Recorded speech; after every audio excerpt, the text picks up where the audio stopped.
একদিন এমন আসবে যেদিন আমাদের নাম ধরে ডেকে বলা হবে, হে আমার প্রিয় বান্দা, যাও প্রবেশ করো আমার জান্নাতে। কেমন হবে সেই মুহূর্তটা?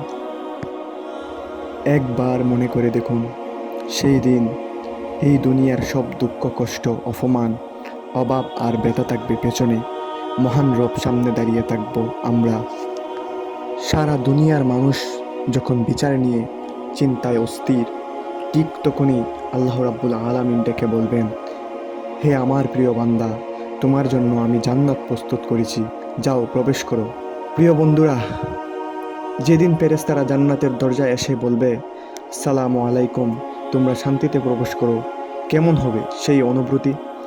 চোখে বেয়ে পানি পড়বে, প্রিয়জনদের সঙ্গে আবার দেখা হবে, আর থাকবে না দুঃখ কষ্ট, কোনো কান্না কোনো কষ্ট, শুধু শান্তি আর শান্তি। জান্নাতের সেই বাগান যেখানে ঝর্ণা বইছে, মিশক কাপুর আর ডিঙ্গা বিলের মাটি হবে কস্তুরী, গাছের ফল এমন হবে ডেকে বলবে, আমাকে খেয়ে নাও। হুর ইন্দের মতো অপূর্ব সঙ্গিনী, কোনো ক্লান্তি নেই, কোনো রোগ নেই, শুধু অনন্ত সুখ। আর সবচেয়ে বড় পুরস্কার, একদিন জান্নাতীরা সবাই একত্র হবে আর আল্লাহর চেহারা দর্শন করবে। তখন জান্নাতীরা একসঙ্গে বলবে, হে আল্লাহ, আমাদের আর কোনো চাওয়া নেই। কিন্তু ভাই, সেই জান্নাত কি এমনি এমনি পাওয়া যাবে?